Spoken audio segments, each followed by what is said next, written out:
Welcome to the LSU Sports Insider, brought to you by the journalists at The Advocate, NOLA.com, and the Times-Picayune. I'm Perryn Keys. I'm joined today, as usual, by Wilson Alexander, our lead LSU football beat reporter, and by Scott Rabalais, who's going to hustle out of here as fast as he can to finish off his Christmas shopping. There are very few days to go, Rab. It's the absolute truth. That's exactly what I'm doing when I leave. I might be there with you. But sounds like we're all in the same boat. Great. That's what happens when you're covering sports all the time. There's games and practices and everything. Well, and naturally, we are sort of people who are motivated by deadlines. We have to meet daily deadlines, so we're not as good as at long-term deadlines. So here we are. We're up against it. It is Thursday afternoon, obviously just a few short days before we reach Christmas. Merry Christmas to all of you who celebrate out there.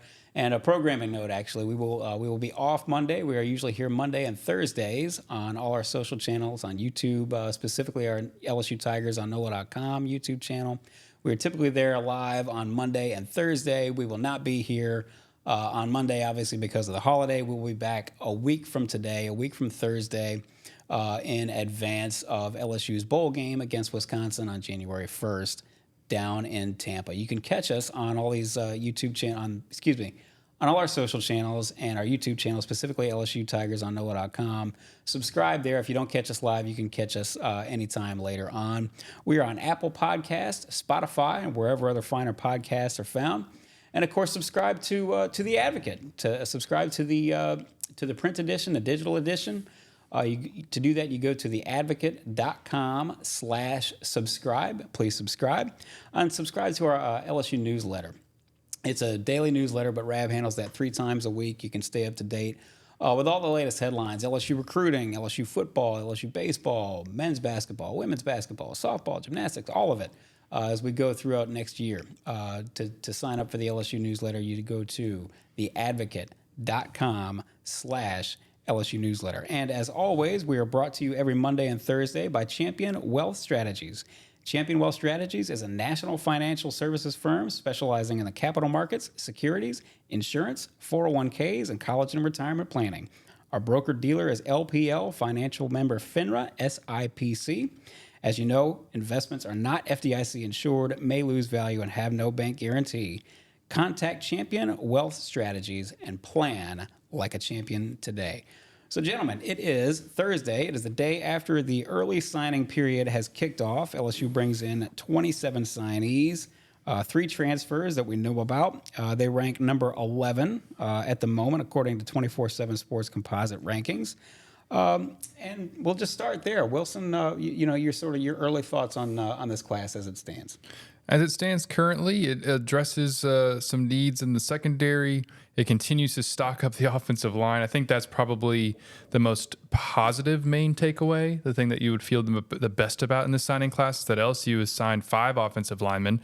There's a chance it gets a 6th on Friday in Cohen Eccles. In fact, it seems like it's very likely going to get a 6th on Friday in Cohen Eccles. And I mean, just Brad Davis continuing to stock up on the offensive line. We heard it from the very beginning of Brian Kelly's tenure that he wanted LSU to get a lot better on the offensive line, and they have certainly done that. That's the strength of this team right now, and it's only getting stronger bringing in the kind of guys that they're bringing in. And they don't even need to play right away because LSU, Charles Turner is moving on. It seems like he accepted an invitation to the Senior Bowl. But other than that, could bring back everybody else on the offensive line. And so that's just getting stronger and stronger with this recruiting class. And then they brought in a lot of bodies in the defensive backfield in the secondary, try to start to patch up those deficiencies there and really build long term. We'll see kind of how those players begin to pan out into next season. But those are probably the 2 main takeaways. And the third being that they're just not done yet. I don't think we're going to have a full, maybe be able to make a full take or referendum on this class in particular until, in February, once Dominick, McKinley, and Terry Bussey really finalize what they're doing. Rab, you've covered every signing day at LSU since 1893. You've obviously seen it all. You've seen number 1 classes and everywhere in between probably 1 and 50 or close to it. You've seen it all. You know that not always is the superstar the superstar that we thought was going to emerge from a signing class. And then sometimes, sometimes the superstars are absolutely superstars. Anyway, long story short, speaking of stars, there was a young man named Jawan Johnson from Lafayette Christian who signed on Wednesday, as expected.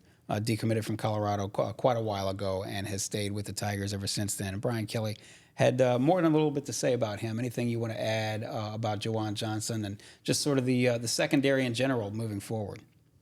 Yeah, I love all these references to my age. Yeah, we used to wait around the telegraph office for the signees to come in. And for those who aren't watching on YouTube, Brad actually isn't that old. No, yes, he's just older than we are, so I have to rib him over. No, that's okay. No, I don't mind. I don't mind. Will Wilson's young enough to be my son, but aside from that, Juwan Johnson. Brian Kelly just gushed about him, about his ability. He said you watch him play one position, they've recruited him as a cornerback. But, that is his position on the college level, but he played quarterback in high school. Yeah, so he said you watch him play this, and you say, oh, that's great. And then you watch him play that, and you say, wow, he could do that. And then you watch him play another thing, you could do another thing. So just a well-rounded athlete and a Louisiana athlete. And I think that's the big takeaway to me of this class. As Kelly said, either a total of the 20 signees either from Louisiana or they had significant ties to Louisiana, were born here, moved away, as we've seen with another number of recruits over the years. But they got very much Louisiana centric after that being kind of like it seemed like they were doing the opposite previously. In the first two recruiting classes under Kelly. So that was an interesting one. But they, as Wilson said, they addressed a lot of needs. Is it a flashy class? Not necessarily.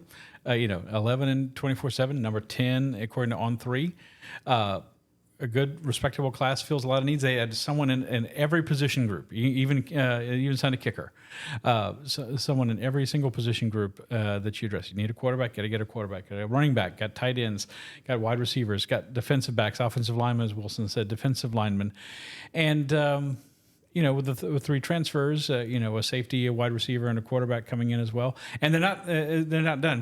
People might be wondering, I think, hey, they're 27. I thought you had to stop. They can sign how many they want. Right. As long as you're at 85 for the start of the season, you're fine. So we'll see how many more LSU gets. I wouldn't think too many more players in February, would you, Wilson? I mean, obviously they have those two real big targets. And that's really it. I mean, those would be the only other two high school recruits unless somebody emerges late onto their board, but it doesn't seem that way. And it's probably so just those two, Bussey and McKinley, who would be either one and or, would be the only 5 stars in this class. That's the thing. Like you said, it's not flashy. There's no 5 stars in this class right now. They have a whole bunch of 4-star guys.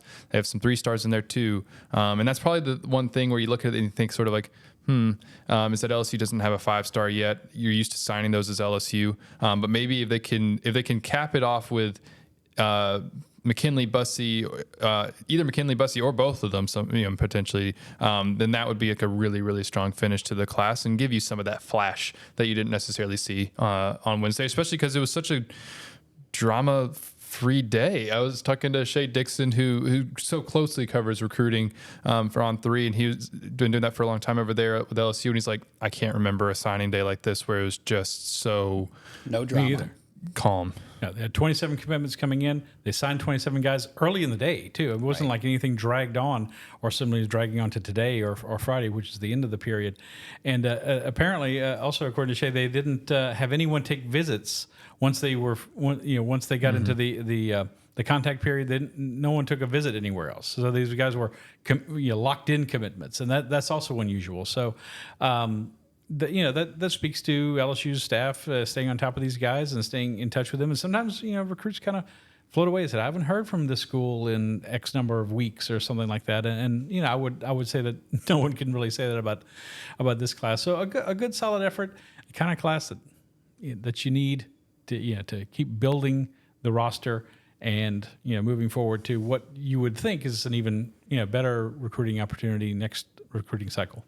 Well, I don't know if you were going to mention this or get us to this anyway, but you mentioned roster and kind of where LSU's roster is at now, and that was sort of the big picture thing I think from Kelly yesterday.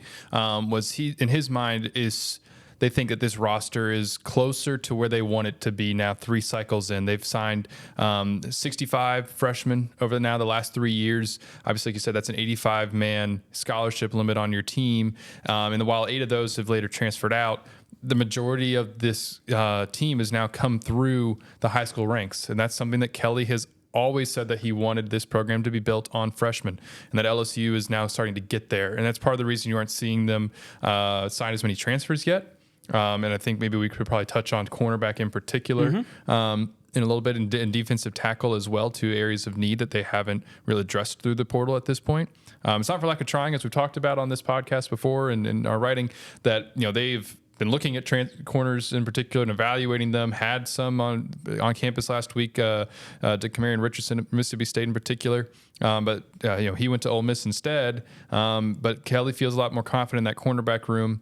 But to kind of before we get into all that, to go back, this roster is starting to get to a place where he sort of envisioned it going toward, and so I think that you're going to start to really be able to say, like, okay, well, now that it's getting there, all right, well, now what are these results going to be? If it's getting closer to what you want, then what's it going to look like on the field? Because it's got to get better, particularly on the defensive side. Well, speaking of the defensive side and speaking of the transfer portal, I was going to say LSU made a noteworthy addition, but it's really a noteworthy retention in the transfer portal with Sage Ryan. Took his name out and added it back in, and just as you say, that sort of bolsters the cornerback position in the secondary. If you just want to go through that a little bit about who they've got coming back, because now all of a sudden you do have, regardless of what you may or may not think in terms of assessments and their ability to get better, you do have a deep group of corners now. You do now. I mean, like, you look at it next year, LSU is going to have at least 10 cornerbacks in that room. We saw actually at practice today, J.K. Johnson, the Ohio State transfer who suffered the lower leg fracture in preseason camp. He was in pads. He was out on like an opposite field just with an athletic trainer, but it was a positive sign in his recovery. So they expect to have him available next season coming off of that injury. And then, Brian Kelly named Javian Toviano, Sage Ryan, Ashton Sams, Jeremiah Hughes. Those are all guys coming back, as well as Zy Alexander.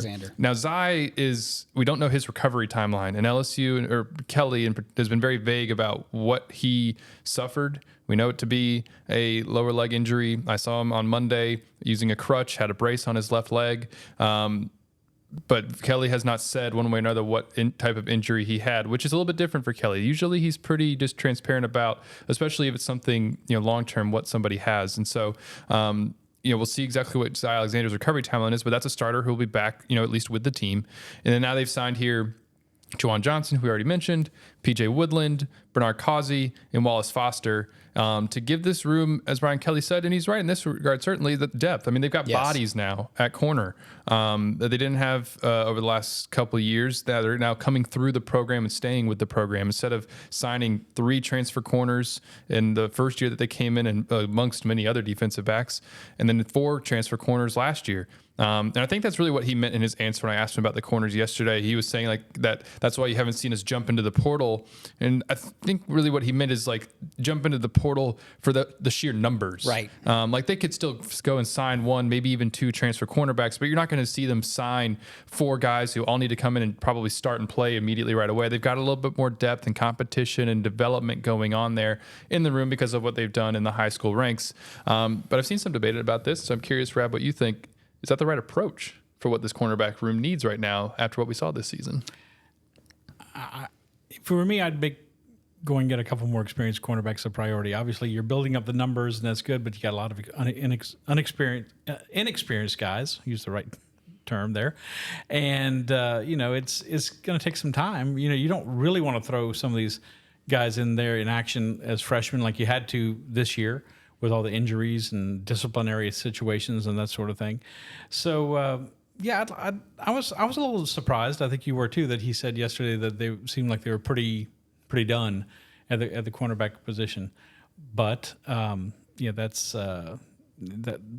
his approach, and we'll see who's coaching the cornerbacks next year, obviously. But I'd like to see a little more experience there, that you could go find someone in the portal still, and there's still time. Maybe they're playing things close to the vest. Maybe that's what they're going to do. And wouldn't it not surprise you two gentlemen to see, let's say they get Eccles, let's say they get McKinley and Bussey, as sort of these late, 3 late signings. Even if they have that, I haven't run the numbers, but it would not surprise me if they didn't have 1 or 2 scholarship spots open for just that reason. Something shakes out in spring practice. Somebody elsewhere at some other Power 5 program or wherever decides they want to hit the road, and all of a sudden now, again, back to your point, Wilson, you're not recruiting 14 guys out of the transfer portal, but you're going to be very, very selective and find, okay, we need this one spot right here. We need that one spot right there. And you keep those couple of spots open just for those types of things. And that's long term, I'm sorry, long term, you have to go this way. You have to build up with young players and develop them. You know, they had to get off this merry-go-round, especially in the secondary, because we saw the players they brought in the first year, right, with Mekhi Garner and Converse and Jacques Bernard Converse and those guys, and then they're gone, and then you got to start all over again. You can't keep doing that. It's almost like a latter-day version of the JC, like Jackie Sherrill at Mississippi State. He had such success signing a bunch of junior college players, but you have to keep doing that over and over and over hit again. on it every single year. And LSU didn't really hit on it this year. Like, I mean, Deuce Chestnut and Denver Harris, two guys I didn't mention a minute ago I didn't mention them for a reason. Like, they might not be back with the team. Right. And then that's 2 of the 4 that you signed. And so, they haven't been out of practice. And Kelly, when asked about the cornerback room, he listed off a whole bunch of guys, and he did not mention either of them, which is not a surprise, telling. Really. Right. Yeah, and it is telling, though, like you said. And to Rab's point about whether or not this is like kind of the right approach and all of that is to be kind of clear about their transfer portal like philosophy, as it were, is. They're not going to just go away from the portal completely. Right. You can't in modern college football, and they're not going to. We've already seen them sign 3. Finish it off. Yeah, we've seen them get 3 commitments here. They just don't want that to be the foundation of the program. Right. And that's kind of, to wrap this up, like what Kelly, I think, meant yesterday, was that the foundation of the roster, the major core of it, is now guys that they have signed from high school, and they can then begin to get very targeted guys at certain positions. And so now you can start to see, like, okay, LSU's rosters at this point where they've been trying to get it to in that regard.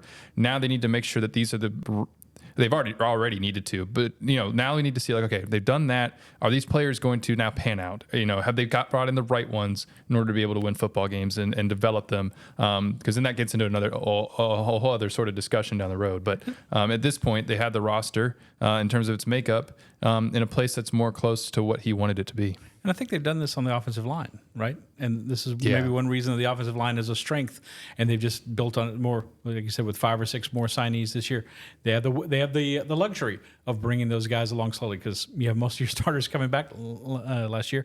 And next year, it was a bit of a roll of the dice, having to start true freshmen with Will Campbell and Emory Jones, but now it's paying off big dividends for LSU.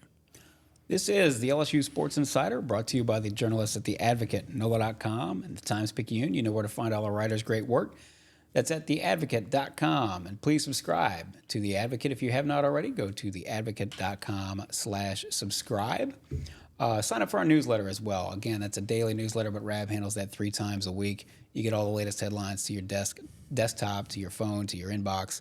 To do that, you sign up at theadvocate.com/LSU newsletter.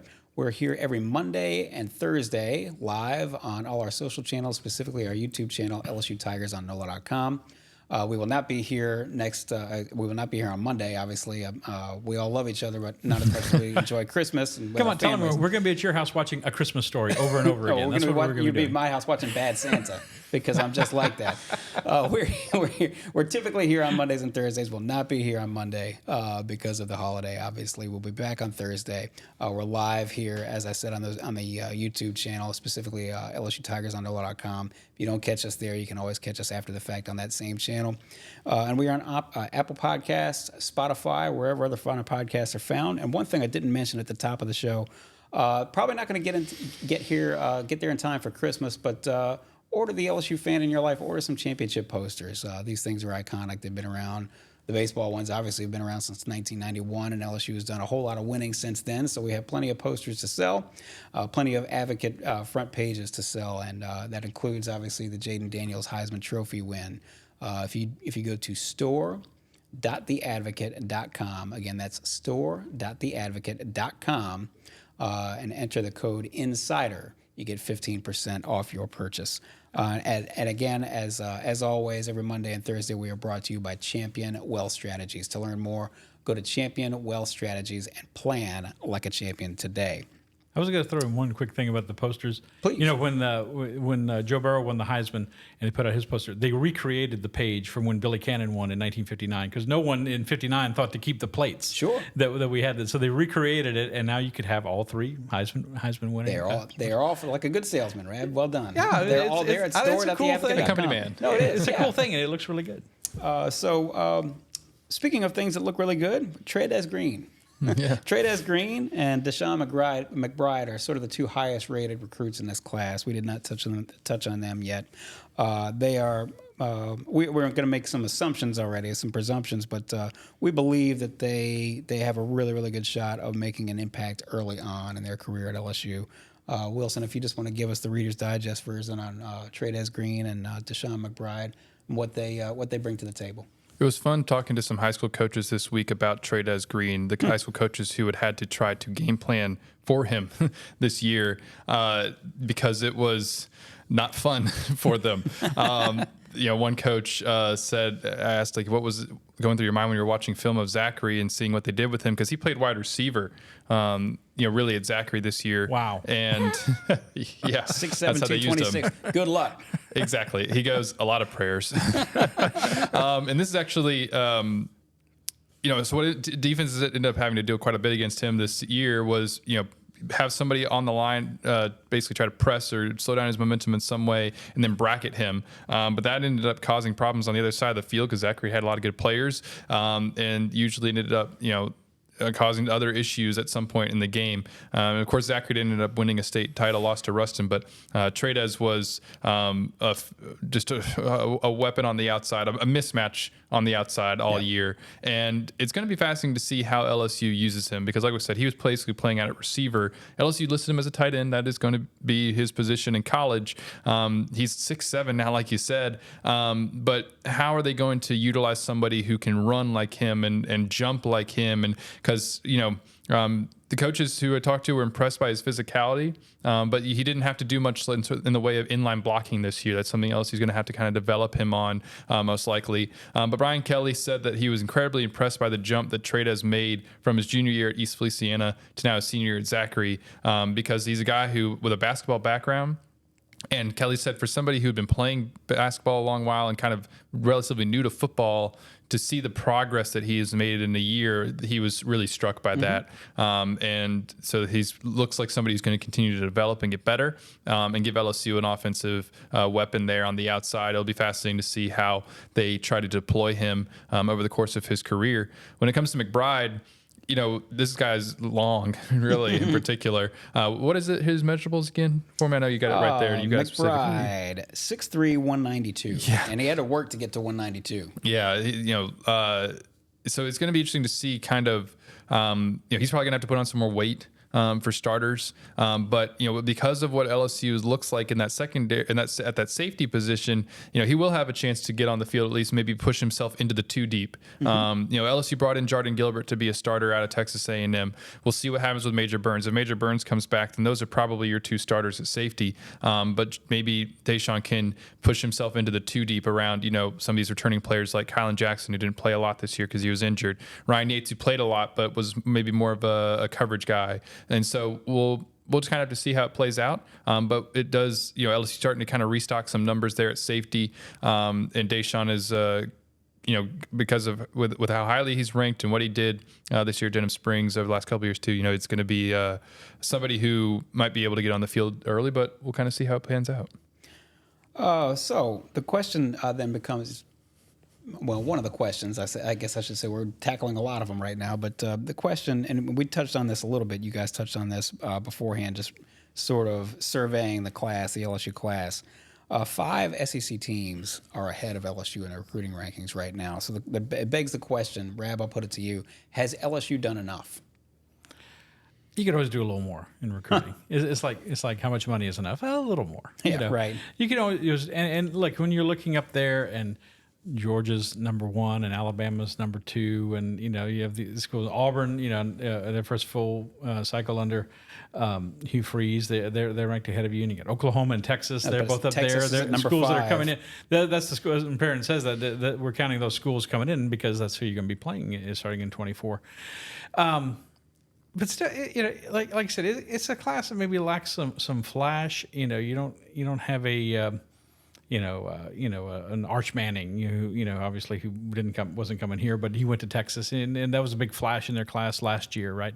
You don't have anybody like that, but it's the kind of class that it keeps you in the hunt, and it helps to get. 5 stars hit more than 4 stars, and 4 stars hit more than 3 stars. That's all true, but it's also about developing the players and having depth and creating a situation. You can win a lot of games with the players and continue to compete with the players. In my opinion, that LSU recruited and where they are in the recruiting rankings. This LSU's. I went back and looked using On3's rankings. Wilson used 24/7.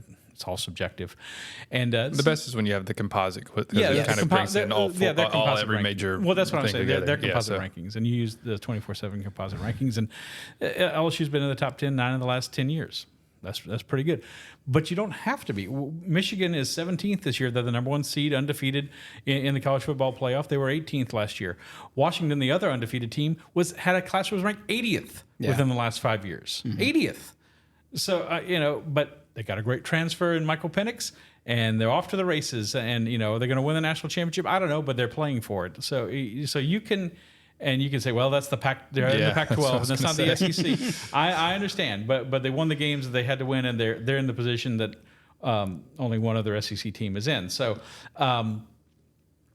I think it's the kind of class that helps get you there. Yeah, you gotta have some big splashy recruits, and we've talked before on this podcast and in print on our website about Bryce Underwood, the highly regarded quarterback, the number 1 player for the class of 25 out of Michigan, who LSU is hot for, and right now a lot of people say LSU is the favorite for. So you got to eventually land some of those guys, but I think this class puts LSU in a good spot to continue to be a contending program.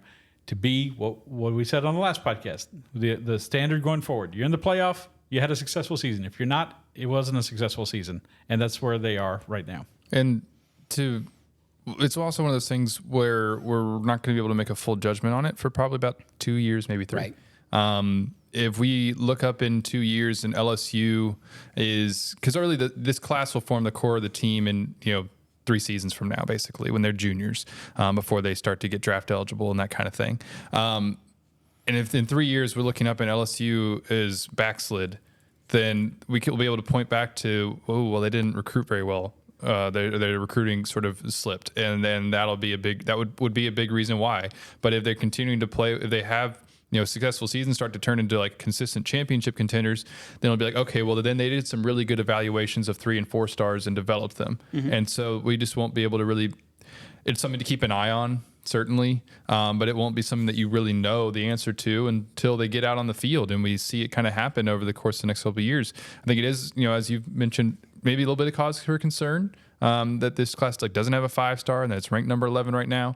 But that's the other thing too, like we said, is that full judgment won't be able to be made really completely until they actually, a couple years from now, but also in February, when if they can land at least McKinley, or one of those two with McKinley or Bussey, then you start to get that flash and you put yourself in a better position, especially because you need defensive linemen. As it relates specifically to next year's LSU team, though, I think it's important to note that apparently the LSU coaching staff has done a good job re-recruiting the players it has. If I'm not mistaken, 8 transfers, is that right? 8 players on the transfer portal? Oh, who have entered? Oh, well, no, it was 9 entries. They've lost 9 players to the 9 portal. players, none of them, assuming that Sage Ryan does stay and he's coming back, that's no starters, correct? No starters. No starters, no. Yeah. So there's that, and plus also, obviously LSU is in bowl practice, and you guys got to see some of bowl practice today, and there have been some notable players on defense who, presuming that you're seeing them out there, it would stand to reason that they're going to come back. Some of those players, if you just want to go through the handful of guys who look like they will probably be on the team next year. Yeah, we know for sure Greg Penn will be. He said today. He goes, as of now, I'm coming back. I said, as of now, so it's still a decision. He's like, nah, I'm coming back. And so it would be a surprise if he could change his mind, I guess. But he's somebody who's draft eligible, but it looks like he won't be doing that. And that's somebody who is at least some consistency right there in the middle of the defense. A guy who started 25 games over the last 2 years and played pretty solid. I think he played probably got better this year than he was last year, and we'll see kind of how he continues to progress. He had a little edge to his voice as he was talking, because he obviously, I mean, you'd be surprised if you didn't feel this way, was kind of really what's the right way to say this, upset about how LSU played defensively, and wants to be part of the solution. He personally came on though this year. I think he played. I think he was more consistent than he was last season. But made a few more plays than he did last season. And he was also somebody who, right at the start of the year there, he didn't even start the season opener against Florida State. And then when LSU moved Harold Perkins, he came into the lineup and sort of stabilized some things there in the defense. Even though it was, you can say, well, what do you mean he stabilized? Their defense was terrible. It's like, well, he provided something there in the middle that was a little bit more reliable, especially as Omar Spates was in and out of the lineup and then not playing well at times, and Harold's position was so in flux. You at least knew that Greg Penn was going to be there in the middle of the defense and able to make the calls. He's a vocal guy. He's one of those guys you look at next year maybe as a potential team captain kind of thing on the defensive side. And so we know he's coming back. We don't yet know if Mekhi Wingo's coming back. He said today, he was asked about it today, he said he hasn't decided. He's just right now kind of getting healthy again after undergoing surgery. It was pretty gruesome. He's like, it wasn't that bad, but we're all kind of. He's talking about like muscles pulling away from his pelvis, and like he had to have like a core muscle surgery. Yeah, because he had an abductor. I think that was part of it. Sounded like a couple different things had to get repaired. So midway through the season, he'd been having these problems, and it just got worse in the Missouri game. Ironically, his former team, and he had to have this surgery. And we're all kind of squirming a little bit listening to him describing. He said, "Oh, it wasn't really that bad." And he's full go. He like Wilson observed at practice today, he was in full contact. And he said he's at about 90% right now. He only just kind of really got back into it last week, but he doesn't have a non-contact jersey on or anything. And he had a great quote. Someone asked him, how important it was for him to come back for the bowl game. Said maybe he won't come back next year. He could certainly sit out the bowl game if that was the case. He said, "I'm a captain. I felt I owed it to these guys to try to help them get this 10th win." And that's what you want to hear. If you're an LSU fan, that's the kind of quote you want to hear. That's the kind of guy you want to support, Mekhi Wingo. So, and he's been nothing if not dependable when he's been out there. He has. Long held story about how he played more snaps than any other defensive tackle in the country in 2022. And to build off of just the discussion with Wingo and talking about this defense, what it's bringing back, specifically on the defensive line, we don't yet know exactly who's coming back on the defensive line, but there's been indications that there's going to be a major chunk of them coming back. Brian Kelly was asked yesterday about defensive tackle specifically, and sort of if the reason they hadn't signed a defensive tackle transfer yet was it because they were getting everybody back. And he's like, "Oh, that's tricky." And what he said was that two things. One, they really seem to like Sean Washington, their junior college transfer, who spent a year at Georgia, then went to East Mississippi Community College. New Orleans native. Exactly. He is somebody who they said was their mold. He was like, anybody else was going to have to basically match or be better than him in their eyes. And nobody seems to have fit that yet, or at least nobody who they could have landed seems to have fit that yet. And so and Brian Kelly said, quote, "We feel good about retention," end quote. And we don't know exactly who that entails. They have lost 3 backup defensive tackles, but the guys the frontline guys who you really kind of think about and who's going to be on the field next year, Mason Smith, Wingo, and Jacoby and Guillory, we'll see which ones come back. If LSU feels good about retention, it thinks at least then it has to think at least some of them are coming back. And so we'll see how that pans out. Because if LSU ends up in a situation where, say, just for hypothetical sake, Mekhi goes, okay, we'll see. But if you got Sean Washington, Mason Smith, Jacoby and Guillory, and I'm forgetting one all of a sudden. Aren't I? Lee? No. Those would be your 3, I guess, and that would be kind of your front 3, and you would need someone to come on like a Jalen Lee. So that would be kind of what you're looking at. But if they can get everybody back, then really you're just sort of swapping out Jordan Jefferson for Sean Washington. So we'll kind of see how that defensive tackle position pans out, because it's something that where LSU needs retention there because it does not have a whole lot of depth. And so, in conclusion, you have a lot of players. Suddenly, you have a lot of players who are coming back who had a lot of experience on the LSU defense. Maybe not, certainly didn't the production level or the the results did not speak to a defense that was particularly good. But you're talking about a whole group of players that are now presumably a year better, a year more experienced at the very least. That's what you have to hope if you're LSU, right? That if you get most of these guys back that you're talking about on the defensive line. And deeper, too. Yeah, and deeper. And Greg Penn comes back, and Harold Perkins is coming back, and you hopefully are more stable in the secondary, keeping Sage Ryan.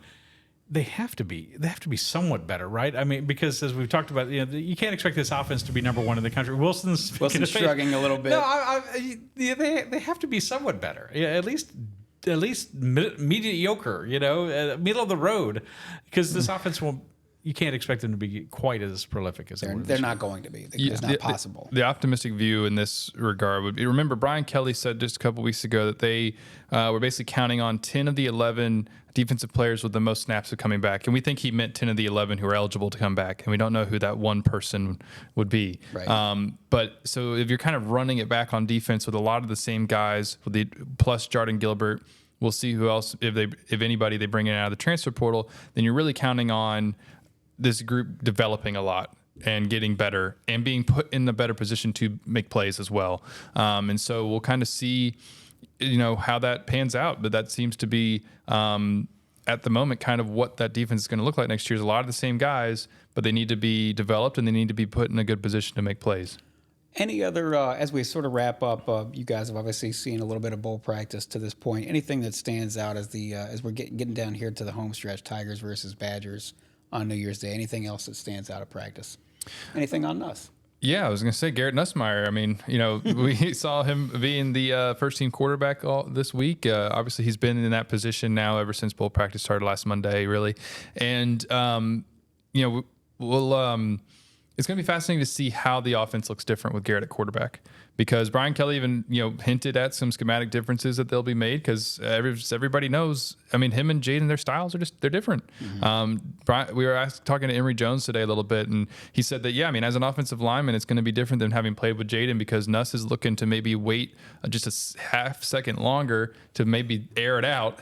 Right, make more plays through the air, he said, than obviously on the ground. Yeah, and that's something Brian Kelly mentioned too. I mean, was that they're going to be airing it out a little bit. Nuss wants to throw it deep, and they know as offensive linemen they might have to hold up a little bit longer in pass pro, because you also don't have a guy who is making his reads, who got so fast at making his reads this year and then could take off when he wanted to. And Nuss can run a little bit, but not to the same extent, of course. And so I think also fascinated just to see how the run scheme is different of it all, because LSU did so much on inside zones, building off of zone read handoffs and RPOs, and if you don't have the same kind of runner at quarterback, could we see some different schematic stuff in the run game? I'll be fascinated to see if that happens on New Year's Day. Wilson was talking to one of the other players, and I kind of leaked over into the TV cameras were talking to Garrett Nussmeier, and I was very, he said to you guys, but I was struck by some of the things he said. He sounded obviously very eager to get his first career start, but he sounded very ready to lead the offense. He's like, our styles are different. He said Jaden and I are different people. And he said there are different ways to lead, but he sounds like he's really ready to take over, and obviously is really glad about this opportunity to start this game in the bowl game, instead of waiting until September until the USC game to get that started. And as I wrote already when Jaden made his announcement, I think this it would have been nice to see Jaden, but it really benefits LSU, and it certainly benefits Garrett Nussmeier. So we're going to see what he can do with it. But he struck me as confident.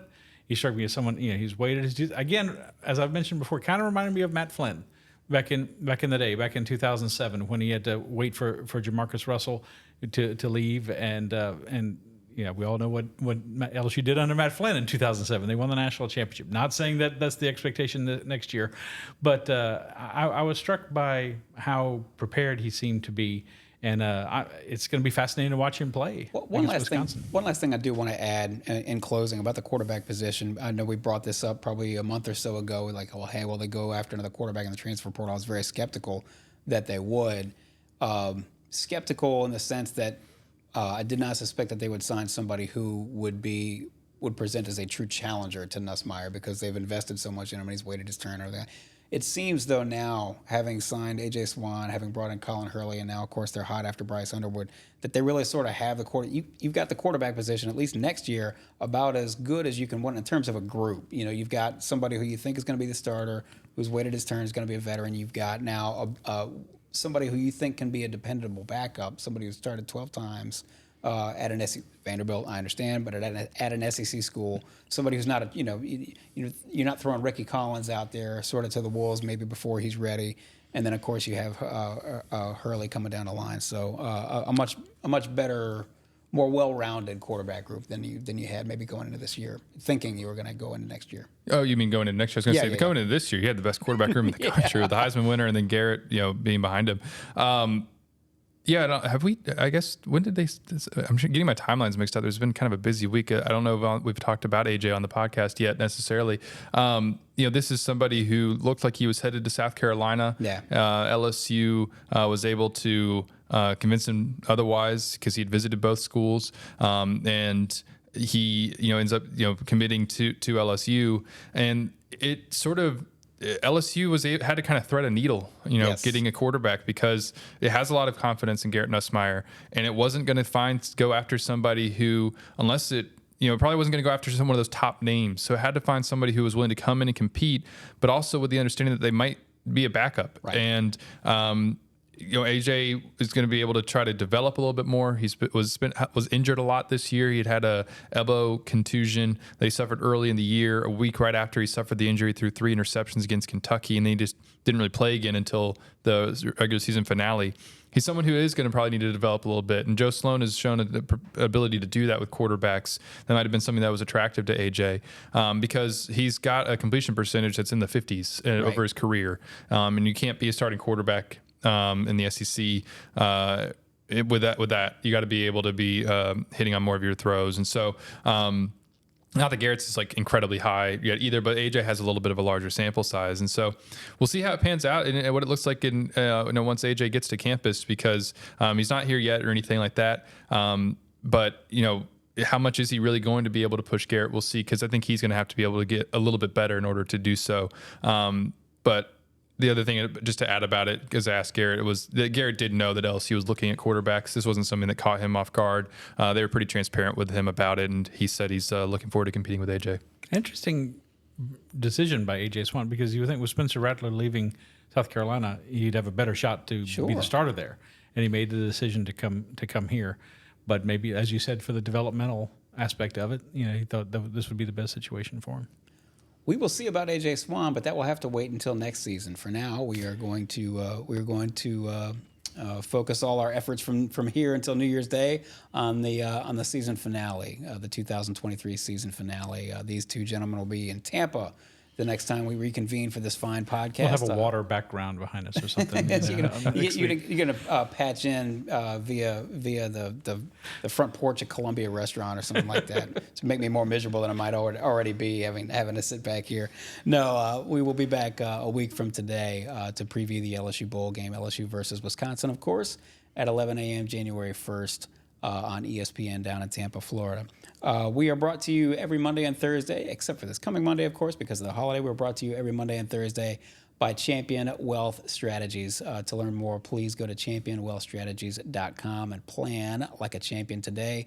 We're on Apple Podcasts, Spotify, wherever other finer podcasts are found. We are obviously here on all our social channels, specifically the YouTube channel, LSU Tigers on NOLA.com. Please subscribe there. Please subscribe to The Advocate if you have not already. Please support your local journalists here, Wilson and Rab. They do a fine job, obviously. To do that, you go to theadvocate.com/subscribe and get a hold of our newsletter. It's a free newsletter delivered daily to your inbox. To do that, you go to theadvocate.com/LSU newsletter. And one more thing before the holidays are over, please visit the Advocate store. That's store.theadvocate.com to order all your championship posters and your championship gear, and the Heisman posters and the Heisman gear as well.